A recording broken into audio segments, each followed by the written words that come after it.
வணக்கம் மக்களே. என்னது மதுரை பக்கத்துல மினி சுவிட்சர்லாந்து தான்? அட ஆமாங்க, மதுரையிலேருந்து 100 கிலோமீட்டரும் தேனியிலேருந்து 40 கிலோமீட்டர் அமைஞ்சிருக்கதா அந்த மேகமலை. வாங்க வீடியோ உள்ள போய் பார்க்கலாம். நீங்கள் எங்கே இருந்தாலும் மேகமலை அடிவாரம் வந்துருங்க. கீழே ஒரு ஃபாரஸ்ட் செக் போஸ்ட் மாதிரி இருக்கும். ஸோ அங்கே ஒரு சின்ன என்ட்ரி மாதிரி போடணும். இங்கே பார்த்தீங்கன்னா மார்னிங் 6 to ஈவினிங் 6 வரை அலோவ் பண்ணுவாங்க. ஒன் டே வீடு போகிற மாதிரி இருந்தால் ஈவினிங் 5 o'clock இறங்கி வர மாதிரி இருக்கும். ஸோ செக் போஸ்ட்லேருந்து பார்த்தீங்கன்னா கரெக்டாக வந்து ஒரு 15 கிலோமீட்டர் மேலே ஏறுற மாதிரி இருக்கும். மேலே ஏறி வந்தோடனே ஒரு பயங்கரமான சொர்க்கத்தை ஃபீல் பண்ணுவீங்க. அதாவது நீங்கள் ஒன் டே ரைட் பண்ணணும் அப்படின்னா அதை நீங்கள் யோசிக்காமல் மேகமலை கிளம்பி வந்துடலாம்.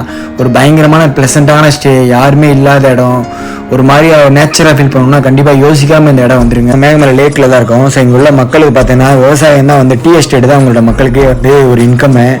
ஸோ பார்த்தீங்கன்னா அந்த மேகமலைன்றது மேகத்து மேலே இருக்கிறனால தான் மேகமலைன்னே சொல்கிறாங்க. அந்த மாதிரி இந்த இடமும் இருக்குது. இப்போ டைம் ஆயிடுச்சு சாப்பிடலாம்னு சொல்லிட்டு இங்கே ஒரு கடையை கேட்டோம். பேச்சிமல் கடையில் தான் நல்லா இருக்குன்னு சொன்னாங்க. அங்கே நாங்கள் மலையில் நனைஞ்சதுக்கு வந்து சாப்பிட்டோம். சூடாக ரைஸ் வந்து ஒரு 100 rupees சார்ஜ் பண்ணாங்க. சூப்பராக. சப்போஸ் நீங்கள் ஸ்டே பண்ணிட்டீங்கன்னா மேகமலையில் வந்து டூரிசம் ஹோட்டல் இருக்குது. ஸோ கவர்மெண்ட் ஹோட்டல் தான் அது.